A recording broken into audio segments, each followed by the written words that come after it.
Tenemos al doctor Genaro Zavala. Él es director de investigación del Instituto para el Futuro de la Educación y profesor investigador titular de la Escuela de Ingeniería y Ciencias del Tecnológico de Monterrey, en México. El doctor Zavala ha sido nombrado coeditor en jefe de la revista Comunicar en el Tecnológico de Monterrey, ha sido director del Departamento de Física de la Escuela de Ingeniería y Ciencias, profesor de posgrado de la Escuela de Graduados en Educación, director de Innovación Educativa y director nacional de profesional de la Escuela de Ingeniería y Ciencias. El profesor Zavala ha tenido a su cargo el desarrollo curricular de 3 doctorados y 4 maestrías, así como 18 programas de ingeniería en la Escuela de Ingeniería y Ciencias. En investigación, el doctor Zavala es investigador nacional nivel 2 del Sistema Nacional de Investigadores de México. Lidera el grupo de investigación interdisciplinaria en educación STEAM con orientación social y la unidad de investigación de modelos de aprendizaje participativos y motivadores. Además, trabaja con las siguientes líneas de investigación: entendimiento conceptual, aprendizaje activo, uso de herramientas tecnológicas avanzadas en educación, desarrollo de instrumentos de evaluación, desarrollo docente y educación, estudios en educación STEM, ciencia, tecnología, ingeniería y matemáticas.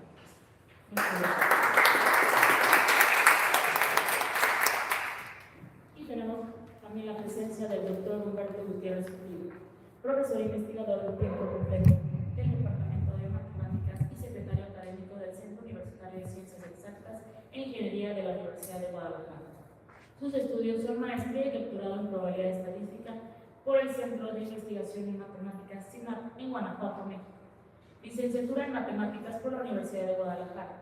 Ha recibido diferentes premios y distinciones, entre ellas la de miembro del Sistema Nacional de Investigadoras e Investigadores, donde es nivel 1. Es integrante de los consejos directivo y editorial de la revista Educación Matemática, indexada a Scopus, y con más de 35 años de dedicación. Es profesor en diferentes posgrados, entre ellos la maestría en enseñanza de las matemáticas en la Universidad de Guadalajara. Autor de más de 10 libros en tema de estadística y control de calidad, varios de ellos publicados por la editorial McGraw-Hill, que se usan como libro de texto en Latinoamérica y España. Ha impartido capacitación y asesoría en empresas e instituciones de México y Latinoamérica en estadística y mejora de procesos. Ha escrito más de 60 artículos de investigación en revistas internacionales. Sus publicaciones tienen más de 10.000 citas en Google Citation y Google Scholar. Ha tenido posiciones directivas en el gobierno de Jalisco y en la Universidad de Guadalajara. Muchas gracias por estar aquí.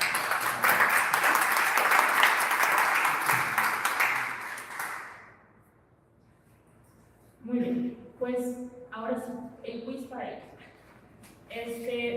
Pues ya bienvenidos, gracias por aceptar la invitación que les hizo el maestro Felipe Bermejo para estar aquí con nosotros. Y pues para empezar, tenemos una pregunta muy importante. ¿Cuál es el papel de la interdisciplinariedad en la enseñanza y aprendizaje de las matemáticas? Invito primeramente al doctor Genaro a responder la pregunta. Gracias, muchas gracias por la introducción. Gracias a todos por estar aquí presentes un domingo por la mañana y gracias por la invitación a este panel. Bueno, para poder responder la pregunta, la puedo responder de una manera amplia. El papel de la interdisciplinariedad es hacer las matemáticas más aplicadas, hacer las matemáticas más personales para los estudiantes. ¿Por qué? Porque finalmente es importante contextualizar esas matemáticas para poder ser aprendidas de una mejor manera, que sean aplicables sobre todo. Esta es la colaboración y comunicación. La colaboración es importantísimo para su desarrollo profesional. Eso lo van a estar haciendo sí o sí. Por lo tanto, el hacerlo, utilizando problemáticas, retos, proyectos que utilicen diferentes disciplinas, que trabajen diferentes estudiantes, definitivamente es parte de su formación. Y todo esto para prepararlos para el futuro, ¿no? Su futuro, el presente que nosotros tenemos en este momento, en donde no solamente es importante entender los contenidos disciplinarios, es importante, seguramente en toda esta plática, estas preguntas van a seguir esto, es importante seguir fomentando el conocimiento disciplinar, pero también es importante las competencias que le llaman en algún momento blandas, que en realidad son las competencias de poder, ¿no? porque finalmente se basan en las competencias blandas, en estas competencias de comunicación, estas competencias que tiene que tener el estudiante para poder interactuar con la gente profesional que va a estar trabajando con nosotros. Doctor Juan Manuel, la misma pregunta. ¿Me ayudaría a contestarla, por favor?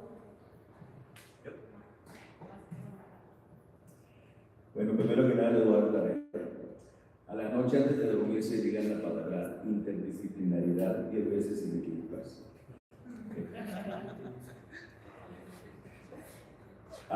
Yo no soy investigador, soy maestro y lo que voy a compartir es mis experiencias de maestro de matemáticas a nivel secundario y preparatoria por 36 años en la Universidad por 27. Lo que ha funcionado conmigo es enseñar las matemáticas en una manera que no sea tan abstracta, lo que acabamos de mencionar, y que tenga significado para mis estudiantes. Si no tiene significado, entonces, ¿qué estamos haciendo ahí? Por lo tanto, trato de enseñar usando las siguientes estrategias. Primero que nada, los proyectos son muy importantes. Hacer proyectos con los estudiantes que requieran de movimiento físico, que no estén sentados nada más, que no sea el salón tradicional de las sillitas bien acomodadas y que no se deben mover del orden que tiene ya en el salón. Entonces hay que sacar a los estudiantes afuera, al solecito, y que tienen la pelota para arriba, y que miden la velocidad, la altura máxima, etc., para que vean una conexión con lo que están aprendiendo, vamos a decir, con funciones de segundo grado. También es importante hacer exploraciones que requieran de datos e información que se puede obtener sobre eventos que están ocurriendo en el mundo. No se limiten a lo que está en el texto. Eso sería el error más grande que hagan si quieren basarse en lo que está en un texto para enseñar matemáticas. También es importante enseñar fórmulas y algoritmos que les vaya a beneficiar en su vida diaria. Una que yo enseño siempre es la fórmula para que hagan los cálculos de los pagos de sus tarjetas de crédito. Yo enseño en una escuela privada, es San Agustín High School, escuela católica, y la mayoría de los estudiantes son de familias que tienen dinero. Y ya a la edad de 14 años tienen tarjeta de crédito. Claro que no saben cómo usarla. Saben que se puede gastar el dinero y los papás lo van a pagar, pero ellos no saben calcular cuánto interés están pagando. Es muy común también que ya tengan su coche a la edad de 14, 15 años, entonces es muy diferente la dinámica ahí, pero es importante que sepan, cuando en el futuro tengan que hacer esos pagos ellos de su dinero, cómo es que se puede calcular los intereses que van a pagar. El secretario de Estado Henry Kissinger, que fue el secretario de Estado bajo el presidente Richard Nixon, una vez dijo: la sociedad necesita encontrar una manera de transformar información en conocimiento y luego conocimiento en sabiduría. Ahorita creo que en muchos salones se está dando demasiada información y ahí se para la enseñanza. Si el estudiante tiene acceso a información, no quiere decir que esté aprendiendo matemáticas. Un ejemplo personal donde pienso que la interdisciplinariedad tuvo un papel importante es el siguiente. Tengo un primo que es ingeniero en electrónica, tiene una maestría en física y una en óptica. Él siempre fue el estudiante perfecto, entre comillas, y siempre sacó muy buenas notas, muy buenas calificaciones.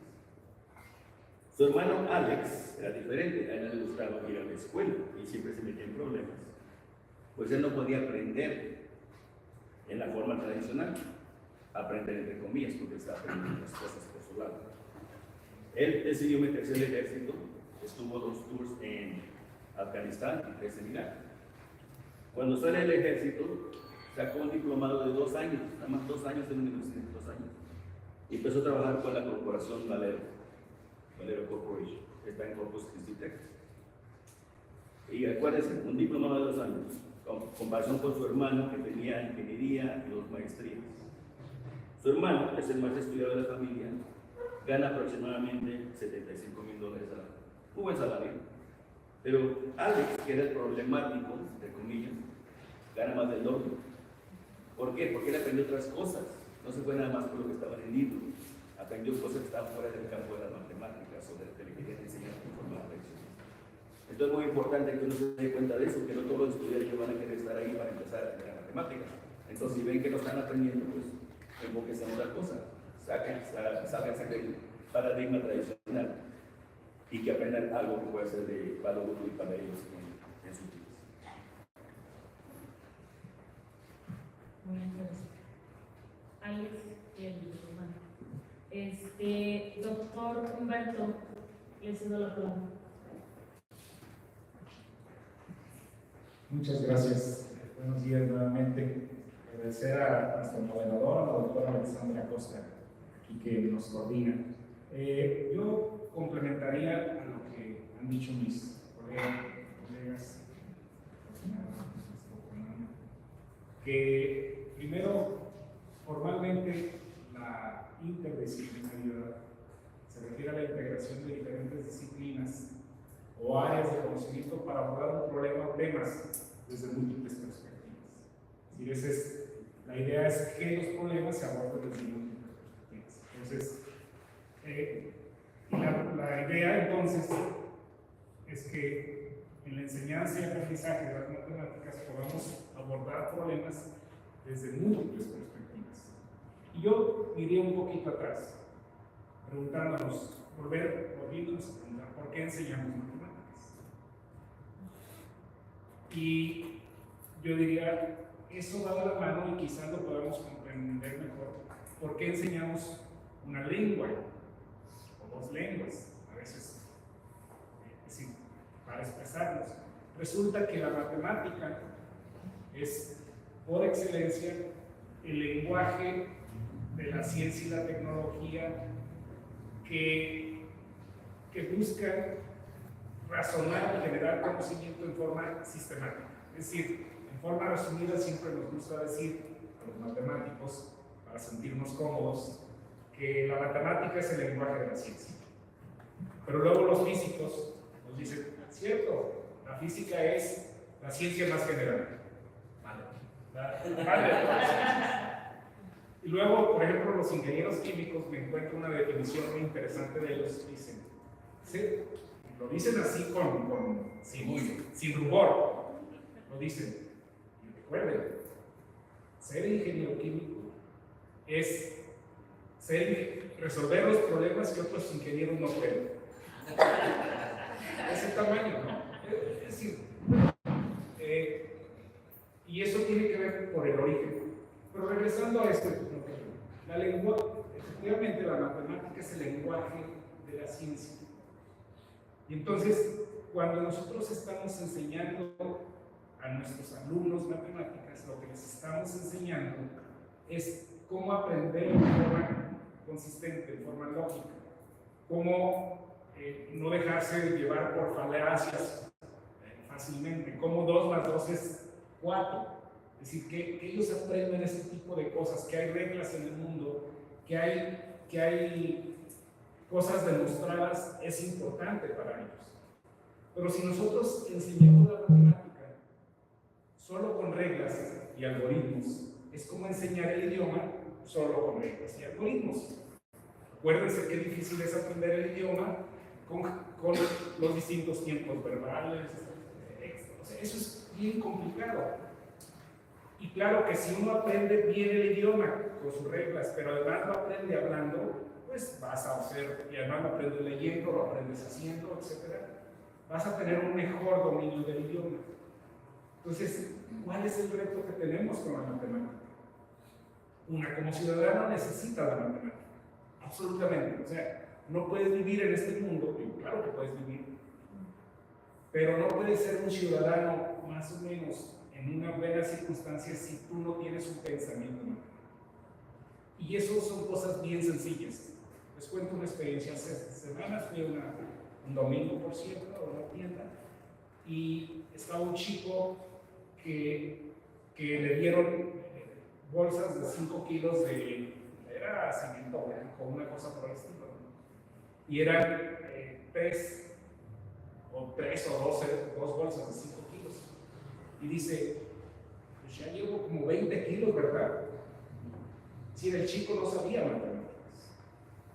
Ciudadano, no sabía matemáticas. Entonces, tenemos ciudadanos así, que no saben matemáticas, que no saben pensar matemáticas. Entonces, ¿qué tenemos que hacer el esfuerzo? Que los chicos, que nuestros jóvenes, que nuestros estudiantes de ingeniería o ciencias puedan dominar el pensamiento y los algoritmos matemáticos mejor para ser ciudadanos o ingenieros más insertados en el mundo. Y eso no basta entonces el dar reglas y reglas y reglas y reglas. Claro que son básicas, o sea, es necesario decirlas, justamente lo decía el maestro Manuel, pero también es necesario que la usen. ¿Por qué? Porque es como cuando uno en el idioma habla. Necesitamos que los chicos hablen la matemática respecto a la realidad. Entonces yo creo que, ¿cuál es la importancia de la interdisciplinariedad? Es que nuestros estudiantes puedan vivir la matemática en la realidad, desde un fenómeno biológico, un fenómeno físico, distintos fenómenos, que la matemática les ayude a comprenderlos, un fenómeno económico, que ellos lo entiendan. Entonces dicen, ah, caray, yo con eso puedo entender matemáticas, pero puedo entender la realidad de mi entorno a través de una herramienta. Eso sería lo que me interesa. Doctor Ángel, Muy bien. ¿Escucha bien? sí. En primer lugar, agradecerles la invitación y la oportunidad de hablar un poco sobre la interdisciplinariedad en la enseñanza y el aprendizaje de la matemática. ¿Se me puede escuchar? ¿Sí? Solo péguese. Sí. No, No, se apagó. No, pues no es. sí, está bien, pero habla un poco más fuerte y más fuerte el micrófono. Más fuerte porque Felipe, que está allá atrás, está un poco solito.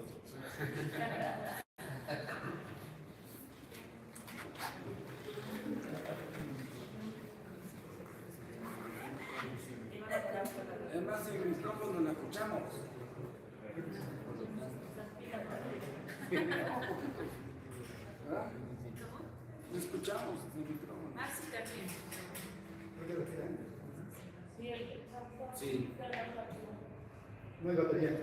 Bueno, No hay tecnología. sí, sí. Lo escuchamos. Lo escuchamos. Nos acercamos para que sea más fácil. Sí, de todas maneras lo escuchamos. Un nuevo motivo para acercarse. Exactamente. No quieren acercarse de eso, nos obligamos.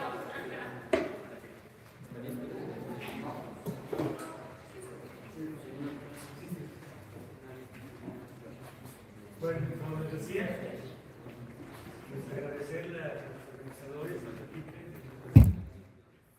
y yo voy a empezar con algo que tal vez sea un poco. Voy a empezar con un chiste. Es un chiste que me contaron hace mucho y de vez en cuando lo repito.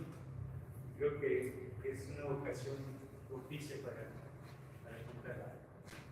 Resulta que está un joven, un muchacho con su perro Firulais, y llega un amigo y le dice, oye, ¿cómo estás? ¿Qué haces? No, aquí. Le estoy enseñando a chiflar a mi perro. De hecho, ya le enseñé a chiflar. O sea, ¿a poco sí? ¿A poco tu perro va a chiflar? Sí, sí, te lo enseñé. ¿Saber Firulais chifla? Y el perro no hace nada. Chifla, por favor, Firulais. Y el perro se sienta y corre las orejas. Firulais, chifla. Mueve la cola. Si tu perro no sabe chiflar, ¿por qué dices que le enseñaste a chiflar si no sabe? Yo le enseñé. Que él no haya aprendido es otra cosa. Vengo con este chiste porque me dio pie la pregunta que nos hace.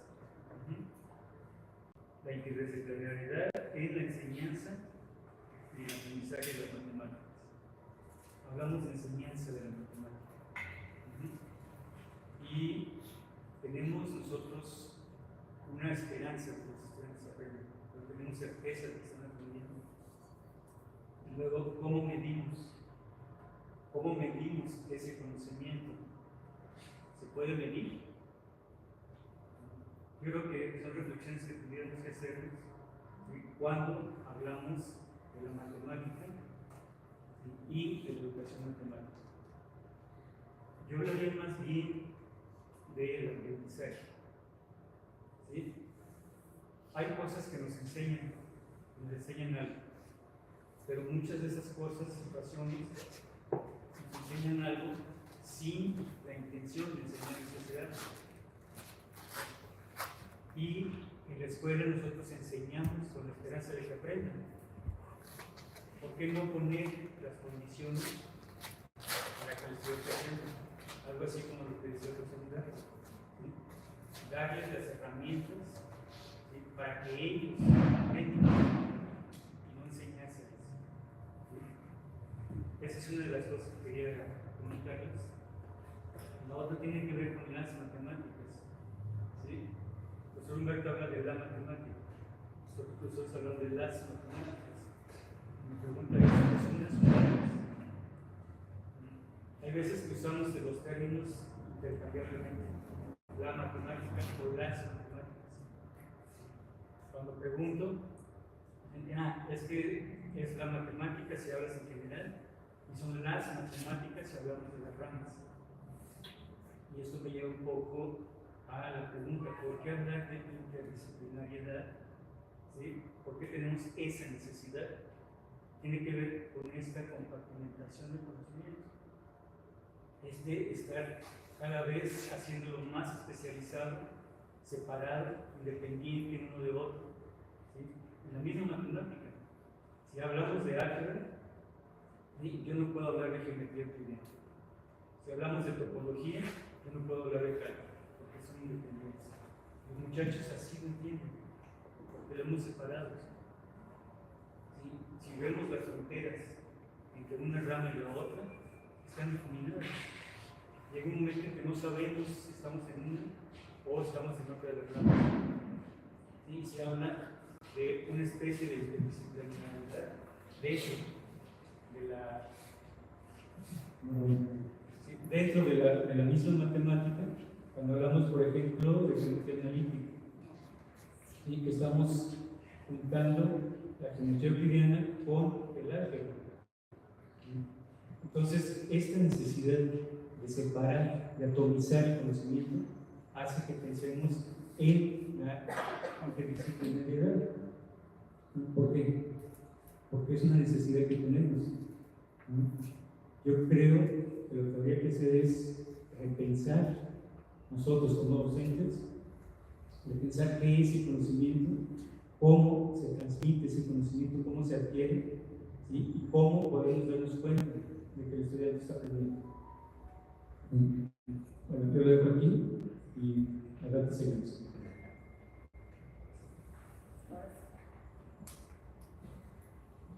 Muy bien, gracias por las participaciones. Me llamaba mucho la atención a lo que decía de sacar al niño al patio a aventar la bola para que pueda medir la velocidad, para que pueda hacer la relación con la parábola, la ecuación cuadrática.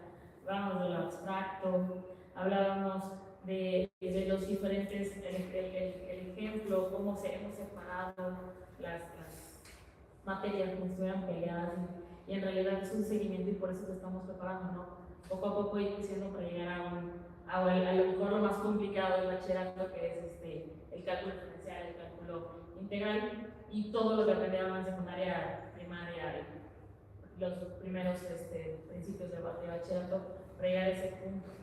Entonces, hablamos de ejemplos, de sacarlos al patio, de enseñarles algo de tarjetas de crédito, de economía.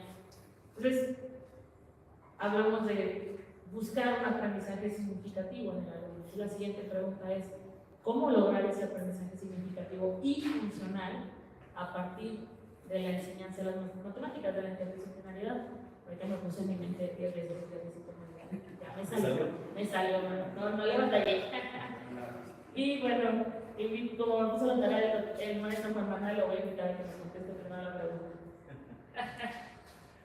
Bueno, primero que nada, quiero decirles que se dice, según los expertos, que el cerebro necesita 3 iteraciones, el cerebro humano, para aprender algo. He aprendido 3 veces, como repetir las cosas 3 veces, para aprender algo, 3 o más. Pero como todos ustedes ya son muy avanzados, se necesitan 3 veces, no 3 o más. Entonces les voy a decir algo 3 veces. Y al final de las 3 veces, un voluntario me dice qué fue lo que les dije. ¿Ok? ¿Listos?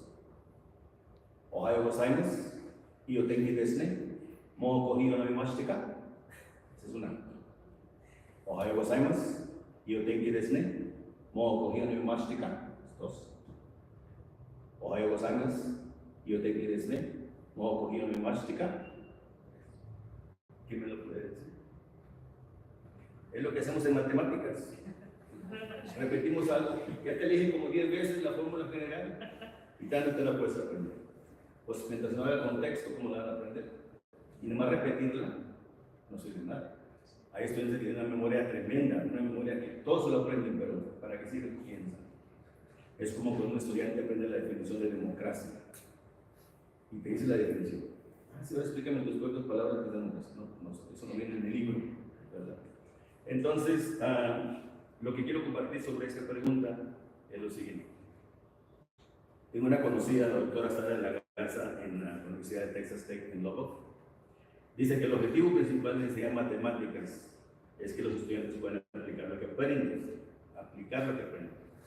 en áreas múltiples y no en aislamiento. Creo que tradicionalmente enseñamos matemáticas en aislamiento, es lo que estaba comentando el colega. Un ejemplo personal que quiero compartir es el de mi hija Diana, que está sacando su doctorado en música. Ella toca la trompeta. Tuvieron un concierto hace 2 semanas y la pieza se llama Sunflower Studies, estudios de la hoja, de la flor de margarita.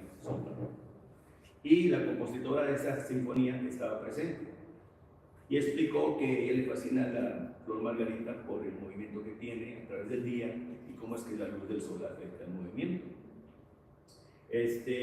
¿Cómo es que cambia su posición para seguir al sol y por qué lo hace? También compartió que su inspiración para esa sinfonía fue también su fe, porque es una persona muy religiosa. Entonces, un maestro de matemáticas podría decir el proceso que tiene que ver con matemáticas, pero un maestro de matemáticas podría ahora hablar de el movimiento de una gráfica de sinusoide, un sinusoidal que sigue, por ejemplo, la posición de la luz del sol. Entonces, ahí estamos hablando de 4 cosas, no nada más es música, ya estamos hablando de ciencia, porque es la flor, porque hace ese movimiento, la fe, cómo es que se inspiró, porque ella dice, esa flor tiene demasiada fe, porque al día siguiente, a pesar que la noche está un poquito apagada, al día siguiente vuelve a despertar, mira hacia el este, porque sabe que el sol va a salir otra vez. Entonces llevan 4 disciplinas, entonces no tiene que ser nada más, o es música, o es historia, o es inglés, se pueden hacer conexiones con algún tema de esos. ¿Okay? No todo se va a prestar a ese tipo de aprendizaje, pero el estudiante se va a beneficiar más si las matemáticas van más allá del libro de texto y de lo que está en el pizarrón. En una ocasión tuve un estudiante que se sorprendió muchísimo cuando saqué la clase al patio a medir la pendiente de las rampas que tienen para las personas con discapacidades. Y él me preguntó, ¿vamos a salir del salón de clases para aprender matemáticas? ¿Cómo? No puede entender que también se pueden aprender matemáticas afuera. Empezamos a hablar que por qué la pendiente debe ser 1, la razón es 1 sobre 12. ¿Por qué? Porque allá en Estados Unidos hay una agencia que se llama ADA, American with Disabilities Act. Y si esa pendiente de la rampa no es razón 1 sobre 12, puede haber demandas si una persona en silla de ruedas se cae, ¿verdad? Porque puede mandar al gobierno beneficios federales o seguros federales porque la pendiente no estaba apropiada. Entonces estamos hablando de otras cosas, estamos hablando también de gobierno, de leyes, de economía, de otras cosas. Y no tiene que ser nada más que adentro del salón tiene que miren, esa es la pendiente de esta línea y así tiene que haber una conexión al mundo real.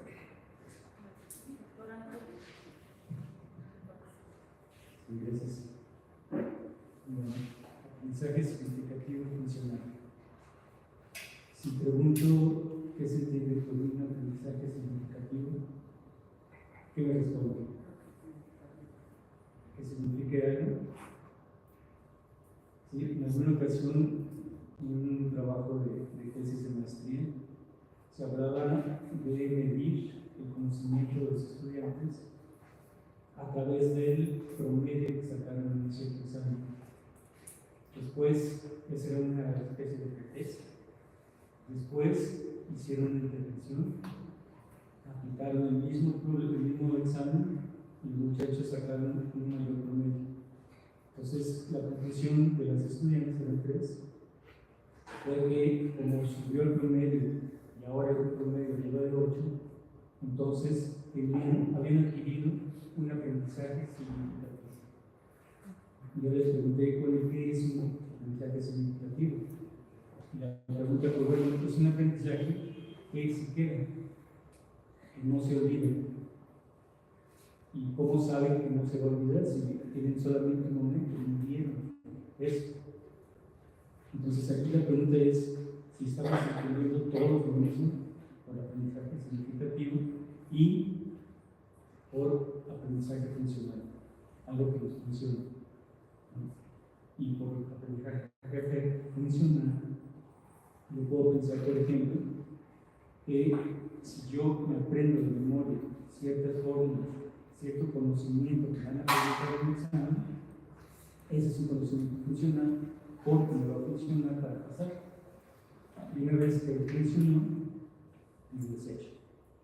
Entonces, tendríamos que ponernos de acuerdo, ¿no?, en el lenguaje en el que estamos, los conceptos que estamos manejando. Algo que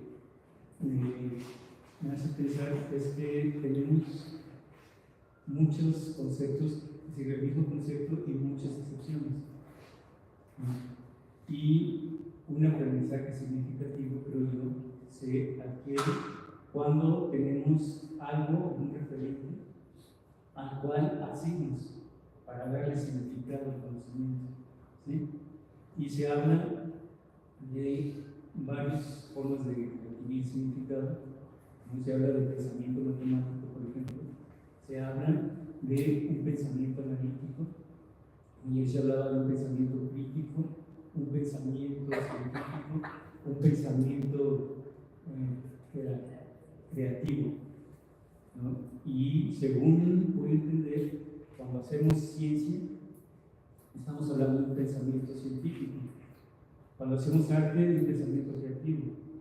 Y cuando hacemos sociología, hablamos de un pensamiento crítico. Y parece ser que hay que cambiar de chip cada vez que cambiamos de materia. Y parece ser que ahora en la escuela mexicana, en la nueva escuela mexicana, en lugar de materias, vamos a hablar de pensamientos, pero el concepto va a ser el mismo. Creo yo que poder tener interdisciplinariedad y tener conocimiento significativo, habría que irnos hacia atrás, ¿sí?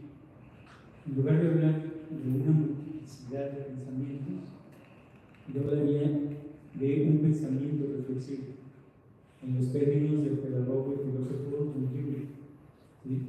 Él hablaba de tener un pensamiento reflexivo que sigue un cierto proceso, ¿sí? Pasos lógicos, se llamaba él. El primero es tener la percepción de una dificultad, ¿sí?, de algo que no está bien. El segundo es buscar la ubicación de eso que no está bien. Después, aventurar conjeturas, ¿sí?, algunas hipótesis que expliquen eso que estaba o que estoy percibiendo. Y luego, ya que tengo algunas explicaciones plausibles, probarlas, ¿sí? Este tipo de pensamiento lo tenemos todos desde niños, ¿sí? Resulta que en la escuela nos quitan esa curiosidad, ¿sí? Primaria, nos enseñan a leer, nos enseñan a escribir, nos enseñan algo de aritmética, y tenemos que comportarnos, no explorar, no experimentar, ¿no? Entonces, la escuela se hace conductista, ¿no? Nos quitan esa curiosidad. Después, el bachillerato y el superior nos exigen tener esa curiosidad, saber hacer investigación. Y esto hace que las cosas no funcionen.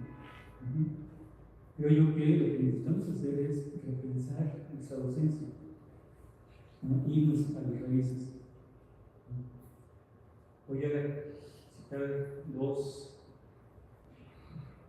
párrafos de de John Dewey, uno es de 1916, de su texto Democracia y Educación, dice lo siguiente: cuando una actividad en el entorno se continúa hasta llegar a sus consecuencias, cuando el cambio que produce la acción se refleja en un cambio en nosotros, el mero flujo se ve cargado de significado y aprendemos algo.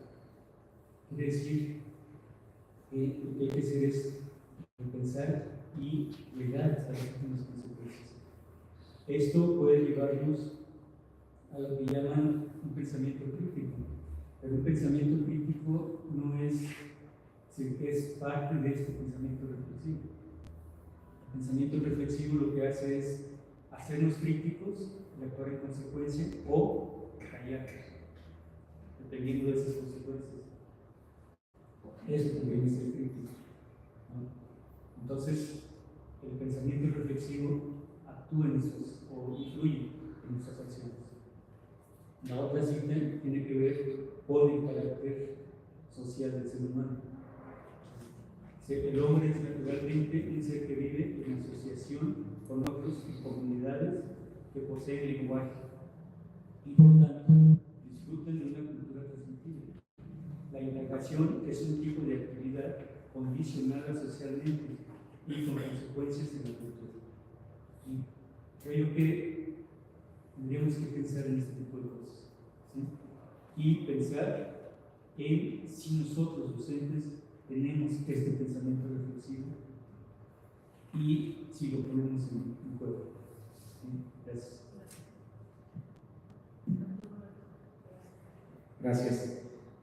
Bueno, entonces, ¿cómo lograr un aprendizaje significativo y funcional a partir de la interdisciplinaridad de la enseñanza de las matemáticas? Yo diría, tenemos claro cómo no. Es decir, ya sabemos que la saturación y concatenación rápida de conceptos matemáticos complejos y abstractos no nos va a ayudar, porque eso les genera a nuestros estudiantes lo que Inés dice ansiedad epistemológica. ¿Y cuál es el resultado de esa ansiedad epistemológica? La convicción que es imposible adquirir una competencia profunda de las matemáticas. Es decir, hay chicos, los estudiantes niños que dicen,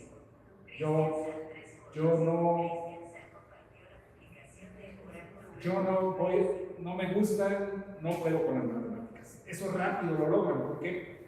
Porque, como bien nos lo ha ilustrado el profesor Juan Manuel, les estamos repitiendo un lenguaje que no les hace sentido. Entonces, yo diría, ¿qué tenemos que hacer?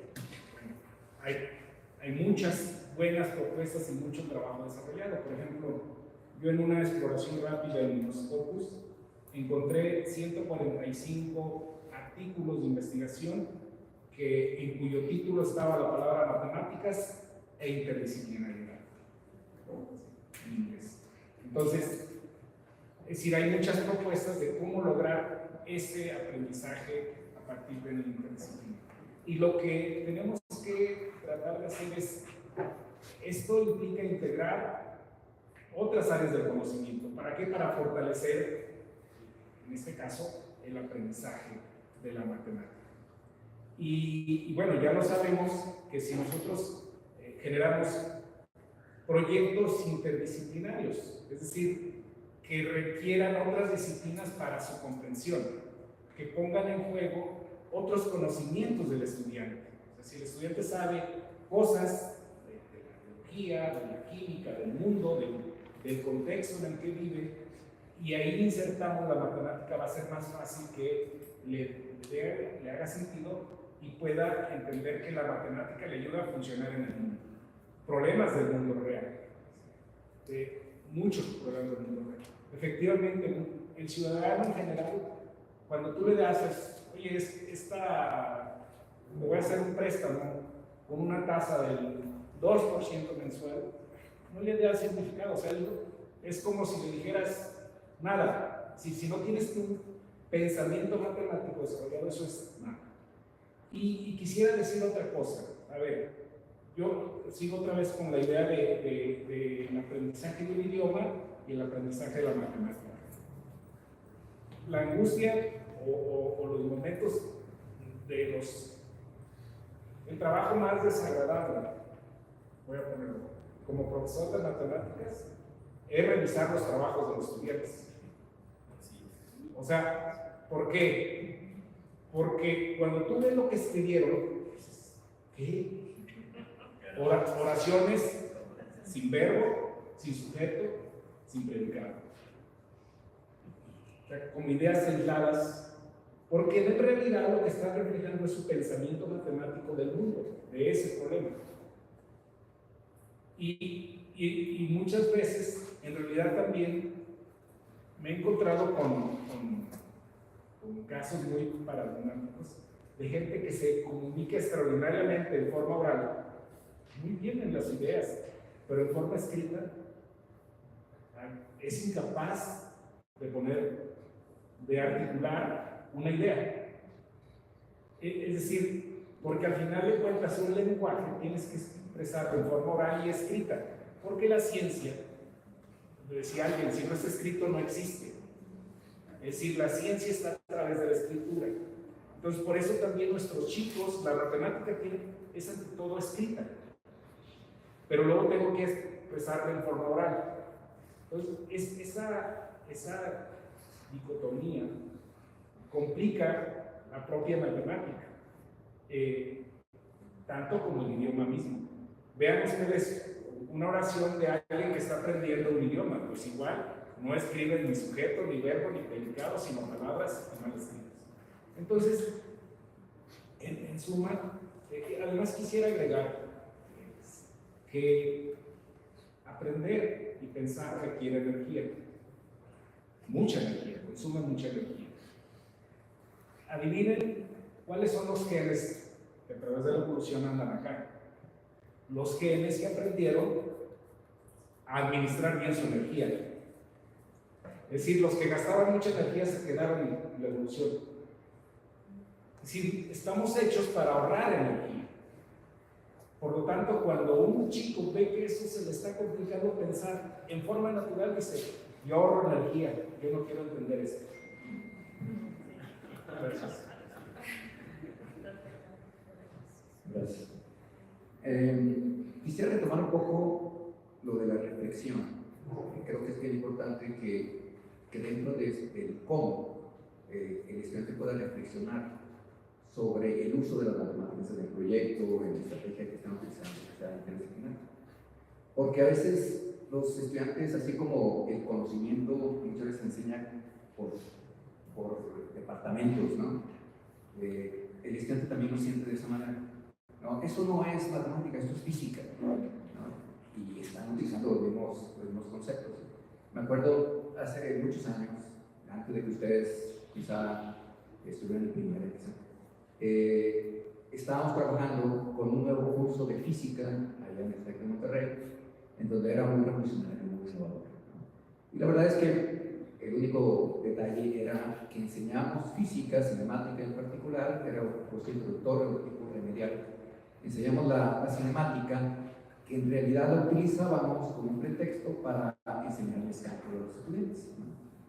Entonces, pues hicimos todo un currículum del curso, hicimos hasta libros y libros de apoyo para que estuvieran haciendo en el salón de clases, actividades, etc. Y bien gracioso porque el estudiante decía, le preguntábamos conceptos matemáticos dentro de la clase y tratábamos de que lo conectaran con su curso de matemáticas, que lo hacían paralelamente, y decían, no, pero a ver, aquí estamos en física, quiero que me digas en física, porque eso es matemáticas, eso no es aquí. Entonces, como que no entienden. Por lo tanto, hay que ponernos a reflexionar sobre el uso de las matemáticas en la solución de sus problemas, porque a veces no ven que es la matemática lo que les está ayudando a resolver. Es un punto, creo que es importante decir. Y otra es que el cómo, pues ya coincido, ¿no?, con muchas de las cosas que los compañeros han dicho. Y les voy a poner otro ejemplo de lo que hemos hecho recientemente hace 5 años, en el TEC de Monterrey, donde hicimos un modelo educativo diferente, completamente diferente, dimos un paso hacia adelante de acuerdo a lo que veníamos haciendo. Yo tengo en el TEC muchos años, 27 años, y desde hace 25 años hemos estado cambiando modelos educativos. Pero este último, que hicimos hace 5 años, fue realmente un paso muy grande a comparación de lo que veníamos haciendo antes. Es un modelo basado en competencias donde la estrategia general, no necesariamente todo hay que hacerlo, pero la estrategia general es aprendizaje basado en retos.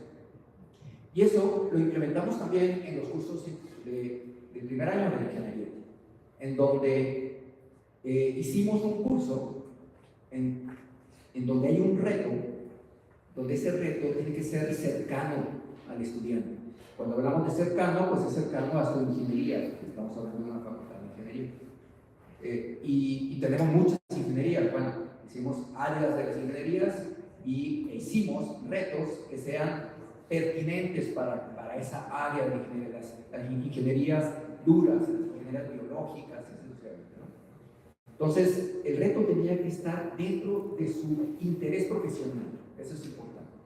La otra es que el reto tenía que ser capaz de que el estudiante, a la hora de resolverlo, pues desarrollara las competencias que estaban definidas para ese curso. Entonces también era un reto que desarrollaba competencias. La tercera característica era que tenía que utilizar los contenidos de física, de matemáticas, de computación que estaban expuestos dentro de esos cursos, porque no tendría mucho sentido si el estudiante resuelve un reto y no utiliza lo que está viendo en física, matemáticas y computación. Entonces tenía que ser que el estudiante se diera cuenta que necesitaba esos contenidos para poder resolver la problemática, el reto, ¿no? Y happen to be que ahí estaban los cursos, les llamamos módulos, donde el profesor de física, el profesor de matemáticas, el profesor de computación da esos contenidos. Y como le digo, tenía que ser pertinente para el estudiante en la ingeniería, por lo tanto, teníamos conceptos de física, de matemáticas, de computación y de ingeniería también.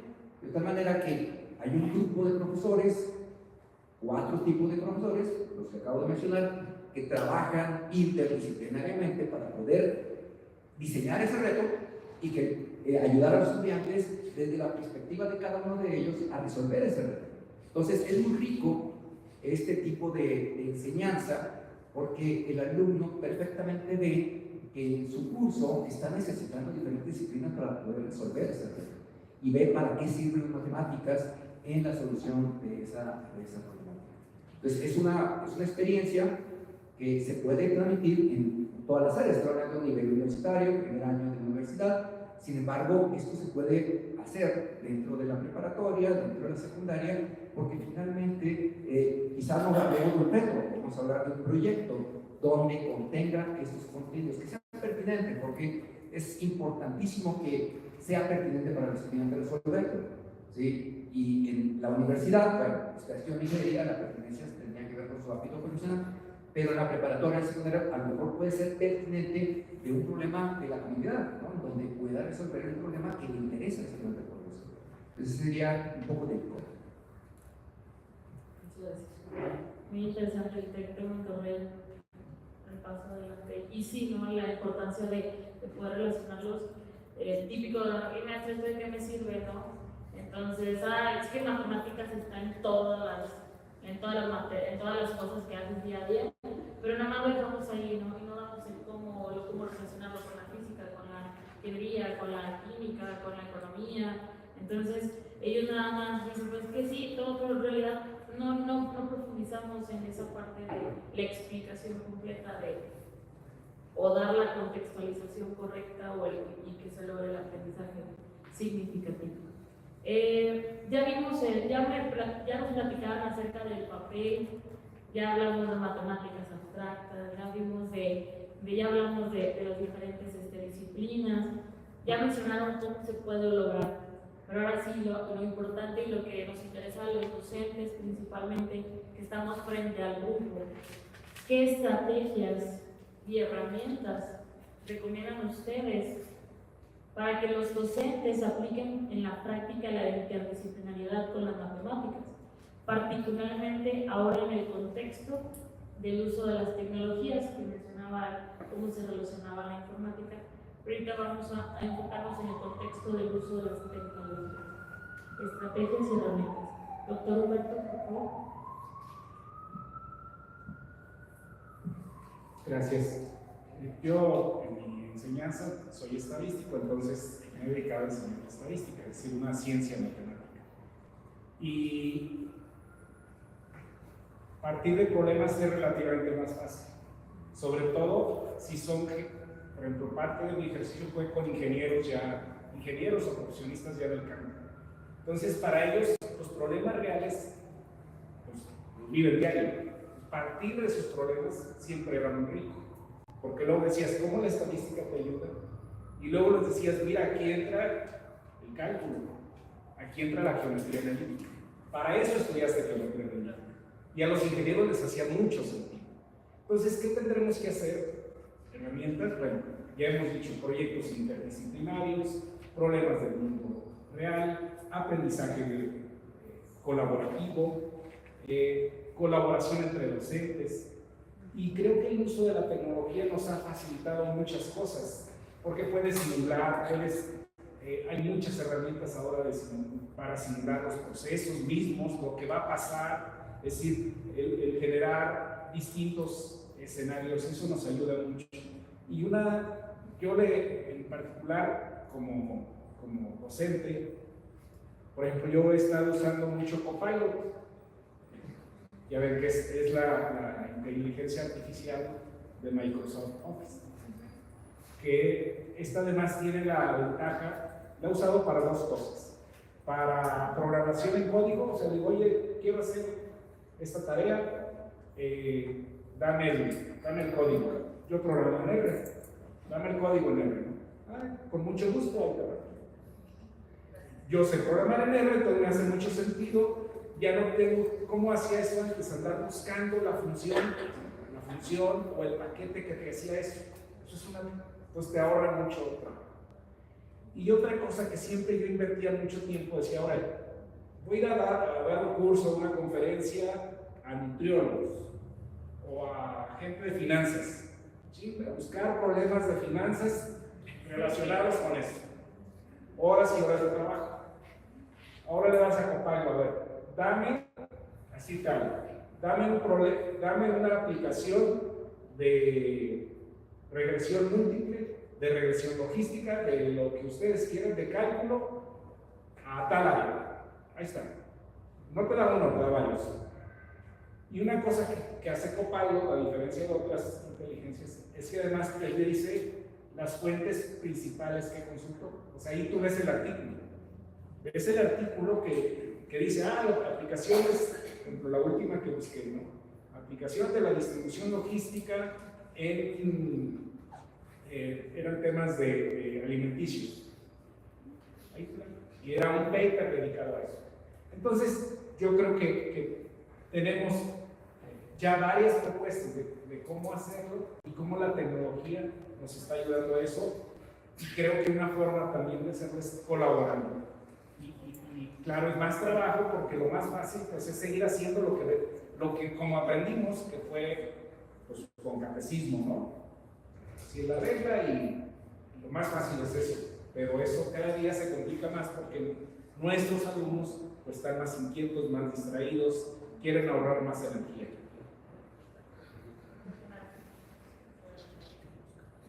Muy bien.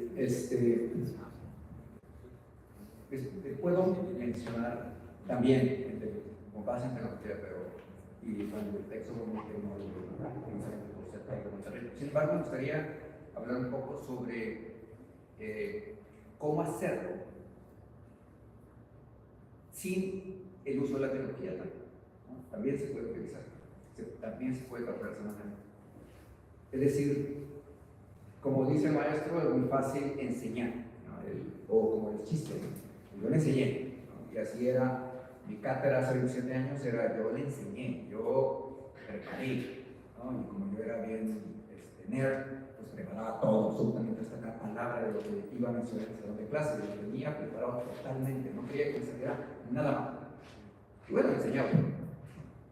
Y los estudiantes decían sí con la cabeza, ok, adelante. Y llegaba el examen, ¿no? Y fue lo peor que nos puede pasar al profesor, el examen, ¿no? Todo lo que yo les enseñé no lo habían aprendido, ¿no? Entonces, era una frustración los primeros años de enseñanza. una frustración tremenda. Entonces, por eso empecé a buscar otras maneras. Y por eso, siendo físico, me cambié, literal, a ser educador de la música. Y ahora investigaciones, concretamente en investigación en educación, ¿no? Dejé la física por un lado. Yo sé que la física es la madre de las ciencias y todo eso. Pero ahora estoy en educación. Y bueno, tuve que cambiar mi manera de enseñar y les voy a platicar que al principio también fue frustrante porque mis evaluaciones de profesor, cuando yo era duro y enseñaba palabra por palabra, eran buenísimas. Y los comentarios de los estudiantes, sabe mucho el profe, pero yo soy inmenso y pero salía muy bien en la evaluación. Cuando cambié a una educación activa, no hombre, mis evaluaciones cayeron, ¿no? Y luego empezaron a subir. Les voy a platicar que los últimos años he enseñado en un salón en donde las mesas son circulares, no son como circulares. Y tengo a 9 estudiantes alrededor de la mesa. Puedo utilizar estrategias donde trabajan 9, puedo utilizar estrategias, que son la mayor parte, donde trabajan 3, 3 y 3. Entonces, al ser una mesa circular y con 9 mesas circular de 9, imagínense dónde está el profesor. Pues en todas partes. No puede estar al frente, no puede exponer. Entonces, mis clases se tradujeron, ya en los últimos años, al tiempo de exposición un 5% del tiempo de la clase. Todo lo demás eran actividades en donde yo los ponía a trabajar. Que pueden utilizar tecnología o no tecnología. Equipos sí, la mayor parte de las ocasiones. No las rampas, porque finalmente enseñaba física, incluido la matemática. Antes de lo que les platiqué de este reto, creamos un curso que llamamos FISMA, en donde integramos la física y las matemáticas en un mismo curso y donde los estudiantes hacían prácticas en esas mesas, ¿no? Teníamos equipo y trabajando los estudiantes con rampas y demás, ¿no? Para poder predecir. Y fíjense, los estudiantes podían, en ese momento, primer año de universidad, ¿no? Sin mucho conocimiento del cálculo, podían resolver problemáticas en donde la fricción del objeto a la hora de viajar en el aire se tomaba en cuenta, ¿no? Algo que era imposible en un curso de primer año. Bueno, entonces, ¿cuál es el punto aquí? Que si ustedes ponen a los estudiantes a trabajar de manera activa, puede ser dentro del salón de clases o fuera del salón de clases, en el jardín, no es suficiente con que ustedes diseñen y los pongan a trabajar. No es suficiente. Uno trabaja mucho más en un tipo de enseñanza de esta naturaleza que enseñar en el pizarrón. ¿Por qué? Porque tengo que interactuar con los estudiantes.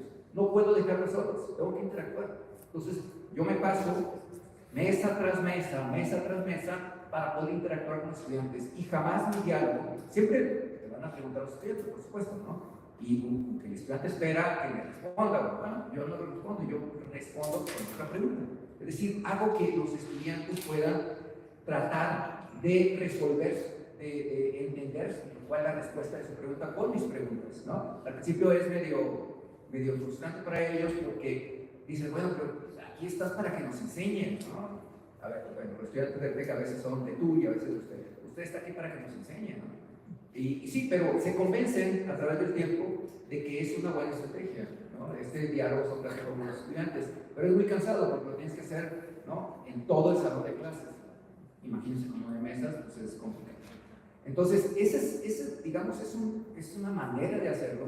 Insisto, que puede ser sin uso de la tecnología, porque cuando utilizamos tecnología, pues sí, hay mucha brecha entre lo que podemos hacer con los estudiantes dependiendo de la tecnología que tenemos, ¿no? Estamos en una institución privada con estudiantes con muchos recursos, pues es mucho más sencillo. Pero estamos en una institución pública sin muchos recursos, pues la verdad que sí es complicado. Entonces, creo que lo más importante, más que el uso de la tecnología, es la interacción que ustedes puedan tener con los estudiantes y diciendo, por supuesto, de lo que estén haciendo con los estudiantes. Gracias. Primero que nada, antes de que se me olvide, con lo que dijo el doctor Humberto acerca de los lenguajes, que si uno quiere enseñar un lenguaje enfocándose primero en las reglas, o en la gramática, o en la conjugación de verbos, pues quizá no se aprende el lenguaje porque uno se va a aburrir. Entonces te voy a decir antes de que se me olvide qué fue lo que les dije hace rato. era, ¿saben qué idioma era, verdad? Japonés. Entonces, para que sepan esas frases, Ohio 2 años y buenos días. Y yo te quiero decir es que el clima tenemos. Modo mi mástica es que tomar café. Pero imagínense que en vez de eso les doy todos los símbolos de Kenji, todos los dibujitos que tienen. Ok, apúntenlos esos y escríbanlos como 1000 veces. Entonces, pues se van a frustrar y no van a aprender nada de eso, ¿no? Entonces, yo no puedo aprender japonés y me voy a enfocar en eso. Tengo que aprender algo que pueda usar en alguna manera. Si voy a viajar, por ejemplo, a Japón o conocer los japoneses. Matemáticas también, pero ¿de qué me sirve que me den todas las fórmulas si no sé cómo las voy a usar en mi vida? Un poquito de contexto sobre lo de la tecnología. Si nos remontamos unos años atrás, por los 1800, el lápiz se consideraba una nueva tecnología. El lápiz era lo máximo. Uno de los beneficios, y todavía más importantes del uso del lápiz, es que mejora la memoria y la retención de información. Al escribir a mano, el cerebro procesa la información de una manera más profunda y significativa, lo que facilita la comprensión a largo plazo. Por eso me duele cuando el estudiante, cuando apunto algo en la pizarra, le toma una foto, no lo apunta, y la foto no la va a ver, cuando toma la foto no la va a volver a ver, ahí va a estar en sus archivos naturales. ¿Ok? Entonces es importante que se usen el lápiz. Con las tecnologías más modernas, como calculadoras gráficas, computadoras, plataformas de inteligencia artificial, el estudiante puede caer en el error de pensar que está aprendiendo algo, simplemente porque puede generar una respuesta sin necesidad de pensar. Es aquí donde el maestro es crucial para la enseñanza.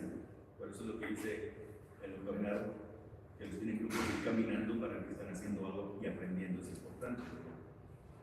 Y el maestro, el profesor, es quien debe conducir al estudiante a lograr aprendizajes más profundos, que requieren de hacer conexiones con el mundo real, que requieren de poder ver cómo las matemáticas se aplican en otras disciplinas y que vean que el proceso de razonar, de pensar críticamente, de encontrar patrones, pues comprendemos como el cerebro piensa con patrones, visualizar situaciones y llegar a una solución.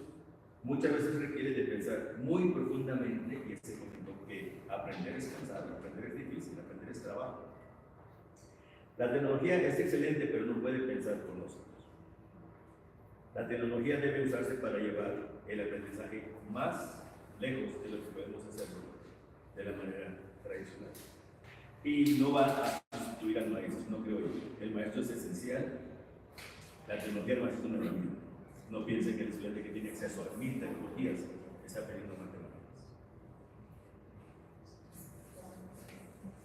Bueno, el uso de tecnología, si hablamos de los ambientes urbanos, por ejemplo, tecnología digitalizada, tecnología computarizada es más o menos accesible. Lo que pasa en las zonas rurales, tecnología de este tipo no existe, o la tienen muy limitada. Entonces, ¿qué vamos a hacer con el uso de tecnología? Como decía el profesor, un papel, lápiz es tecnología. Pues usamos la tecnología. ¿Sí? Yo les preguntaría a ustedes, ¿pueden dividir 2 entre 7 con 5 cifras significativas sin usar la tecnología? Pero con pocos, con ninguno. Habría que usar papel y lápiz. Tecnología, una tecnología que está invisibilizada, pero la estamos usando. Y podríamos nosotros llevar tecnología sofisticada como la inteligencia artificial, como los programas de computación, a las telesecundarias, a las escuelas de la Sierra Alta de Guerrero, por ejemplo. Es muy difícil. Hay que pensar en otras estrategias. Ahora, recomendar estrategias para la práctica de la interdisciplinariedad no me atrevería, ¿no? Es decir, estamos otra vez buscando recetas que me resuelvan el problema. Y creo que por ahí no va el camino. Y lo que sí podría recomendar es una herramienta para aplicar la interdisciplinariedad. Esa herramienta es desarrollo de pensamiento reflexivo en los docentes. Con eso solucionamos. ¿Sí? Y no solamente en matemática, ¿sí? Lo solucionamos en todas las materias. Pensemos reflexivamente, ¿sí? Seamos curiosos, planteemos conjeturas, busquemos una explicación a esas conjeturas y validemos. Gracias.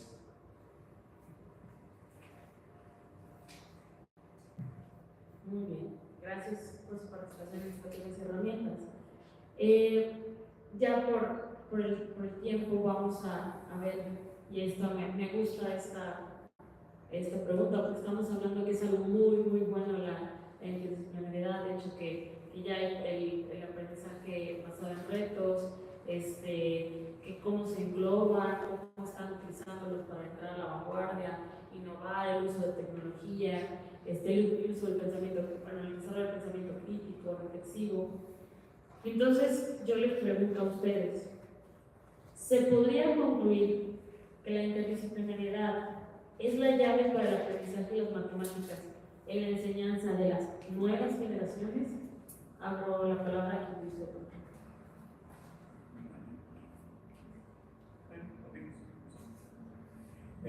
Pues sí, no es tan fácil. Tenemos un paradigma que debemos decidir si tenemos que cambiar el paradigma o no. Albert dijo en una ocasión, la educación no es el aprendizaje de hechos, sino el entrenamiento de la mente para poder pensar. Por lo regular, nosotros pensamos que las escuelas son lugares que estimulan el aprendizaje. Pero irónicamente, sofoca en muchas ocasiones la curiosidad innata de los niños. El modelo fabril de la educación fue descrito por el autor Alvin Toffler. Él dice que el modelo de educación americano fue copiado del modelo prusiano del siglo XVIII, el cual fue diseñado para crear trabajadores dóciles y obedientes. Por consiguiente, toda la jerarquía administrativa de la educación siguió el modelo de la burocracia industrial. Así que la organización del conocimiento en disciplinas permanentes está basada en suposiciones y necesidades, pero de aspecto industrial. Las características más criticadas de la educación de la actualidad, por ejemplo, la reglamentación, la falta de individualismo, el rígido sistema de centrar al estudiante en líneas, en filas, la forma de calificar, el papel del maestro como figura de autoridad, es precisamente lo que convierte a la educación pública la educación en masa, hablando de todas las masas, tan efectiva como un instrumento de adaptación y de conformidad. El modelo fábrica de educación enseñó tres cosas básicas. Originalmente, más se preocupaban por lo que en inglés llamamos las tres R's: reading, lectura; writing, escritura; y arithmetic, aritmética. Pero atrás de todo esto había un currículo mucho más básico y consistía de tres cosas: puntualidad, obediencia y trabajo repetitivo. Piensen en su salón de clases y piensen si se están enfocando en puntualidad, obediencia y trabajo repetitivo. John Rockefeller, a principios de los 1900, invirtió mucho dinero, como $128 millones para influenciar el sistema educativo. Él tuvo una gran influencia en el sistema de Estados Unidos y en una ocasión él dijo: I don't want a nation of thinkers, I want a nation of workers. O sea, no quiero una nación de gente pensante, quiero una nación de gente trabajadora. Muy bien. La interdisciplinariedad es importante, es fundamental. Lo acabamos de ver con las diferentes discusiones que aquí en el panel se han hecho. Sin embargo, no es la panacea. Hay que tomar en cuenta que, por un lado, se puede mal hacer la interdisciplinariedad. Y eso, pues, digo, si hablamos de una estrategia que utilice la interdisciplinariedad, tendríamos que hacerlo bien. Pero aún así, haciéndolo bien, podemos cometer un error que me parece que es fundamental que hablemos sobre la individualidad de los estudiantes. se puede malinterpretar el trabajo interdisciplinario. ¿Por qué? Porque está basado en retos, está basado en proyectos, en solución de problemas donde interactúan los estudiantes. Y eso, lo acabamos de escuchar, es muy bien, está muy bien. Sin embargo, podemos olvidar que la educación tiene que ser activa, tiene que ser colaborativa, etc. Pero el aprendizaje tiene que ser individual. Cada uno de los estudiantes tiene que aprender. Entonces no podemos olvidar eso. Es bien importante. Dentro de las interacciones que tengamos con los estudiantes, tenemos que hacerlas también individualmente. Es muy fácil, cuando hablaba de las interacciones que tenía con los estudiantes, es muy fácil llegar a un grupo y hablar con el que siempre está respondiendo las cosas bien, ¿no? Y tendemos a hacer eso, ¿por qué? Porque nos identificamos, ¿no? Sin embargo, la estrategia que yo utilizo es ver quién no está interactuando, quién se está quedando atrás. Y es a él o a ella a la que me refiero, le pregunto cómo van, etc. Porque es bien importante la presencia individual, ¿no? Entonces, sí es fundamental. De hecho, me da hasta una felicidad muy grande el escuchar aquí a los compañeros porque la enseñanza de las matemáticas ha sido tradicionalmente, dentro de la educación de las ciencias, la más complicada. Se lo voy a decir, yo la verdad es que he viajado por muchos lugares de Latinoamérica dando talleres con profesores de física, de química, de biología, de matemáticas, y los profesores de matemáticas son más duros. Créanme, son más difíciles. Pero ustedes no.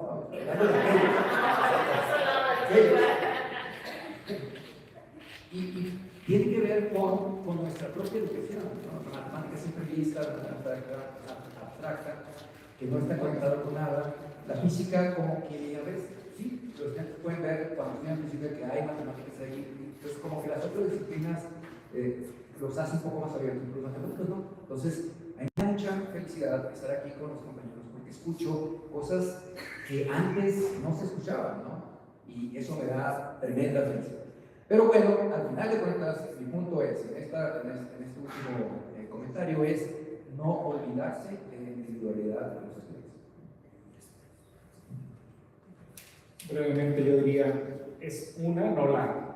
Es decir, es una estrategia, no la estrategia.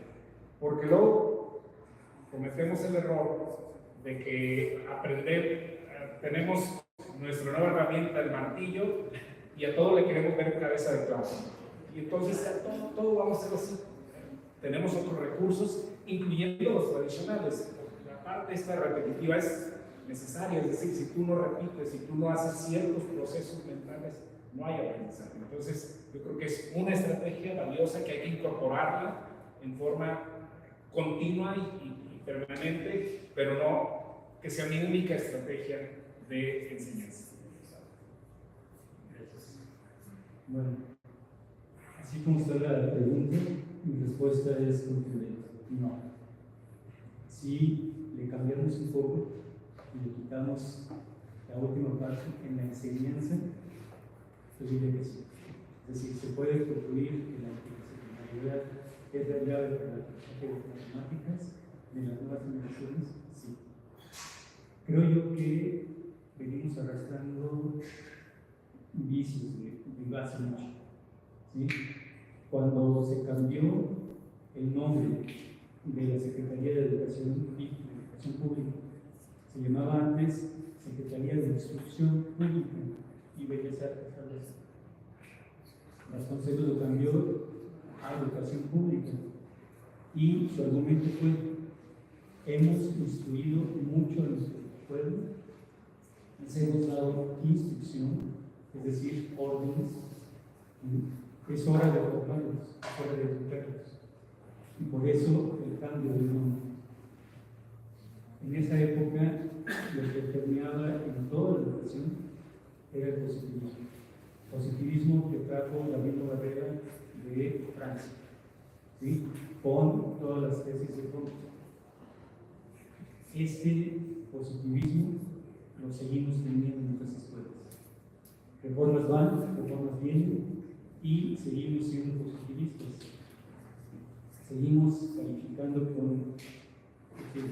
evaluando con calificaciones, seguimos castigando y premiando a nuestros estudiantes, seguimos teniendo ¿sí? Estudiantes extraordinarios, que son a los que entrenamos para las Olimpiadas.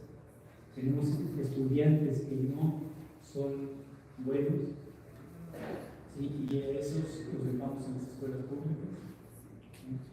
Es decir, hay una educación elitista, ¿no? Y nosotros seguimos aumentando. Vienen, si se hablaba, por ejemplo, de la educación socialista, ¿dónde está? Y toda la reforma que se hizo desde Fox en Calderón, que hablaba de evaluación formativa, ¿no? ¿Dónde quedó? Llega un nuevo gobierno, hace borrón y cuenta nueva, ¿no? Cambian el discurso, pero en la práctica seguimos haciendo lo mismo, ¿sí? Y creo yo que si queremos realmente cambiar las cosas, debemos empezar por cambiar nosotros mismos como docentes, ¿sí? Y no dejar que la reforma, los cambios vengan de arriba hacia abajo, ¿sí? Por expertos que tal vez nunca han dado clase. Entonces, esa sería la reflexión. Quisiera terminar solamente leyendo esos par de párrafos. Hablamos de la interdisciplina, hablamos de conectar la matemática con otras ciencias, ¿sí? Yo les voy a leer esto que es parte de la introducción de un libro de texto que estamos escribiendo. Dice lo siguiente: movimiento periódico. Lo que empieza termina solo para volver a empezar. Una y otra vez hasta el cansancio, hasta el infinito. Marea alta, marea baja, marea alta, marea baja. Y las olas que van y vienen con un sonido que puede ser ensordecedor a veces y tranquilo otras, pero que despierta en la piel una sutil sensación de paz y tranquilidad. Esa sensación que nos da la certeza de las cosas perennes, que se van para volver más tarde a enviar nuestra nostalgia para ese mundo. Noche y día, noche y día. Una llena, esplendorosa, que va menguando hasta que sea solo una mancha oscura en el cielo. Y empieza a crecer, crecer, crecer, hasta quedar esplendorosa de nuevo y el ciclo se repite. Hay un cometa que viene a visitarnos aproximadamente cada 76 años. ¿Sí? ¿Por qué no hacer la conclusión de la matemática con la literatura y con la poesía? Gracias. Pues muchísimas gracias. Yo creo que nos faltaría tiempo, ¿no?, para seguir hablando de esto. Lástima que tenemos que retirarnos, hay otra conferencia incluso. No sin antes darle mi agradecimiento al doctor Genaro Alberto, a Juan Manuel Eimael, al doctor Humberto y al doctor Ángel por su tiempo, por el compartir de su conocimiento, de su experiencia. Vamos a hacer entrega. La Asociación Nacional de Profesores de Matemáticas, ACE, la Escuela Normal Superior del Estado de Puebla y el Instituto México de Puebla otorgan la presente constancia al doctor Genaro Zavala Enríquez por haber participado en el conversatorio de interdisciplinariedad y el contexto en el aprendizaje de las matemáticas en el marco del 31 Congreso Nacional, 31ª Congreso Nacional de Enseñanza y Aprendizaje de las Matemáticas, celebrado del 20 al 22 de septiembre de 2024 en San Andrés Cholula, Puebla. Gracias.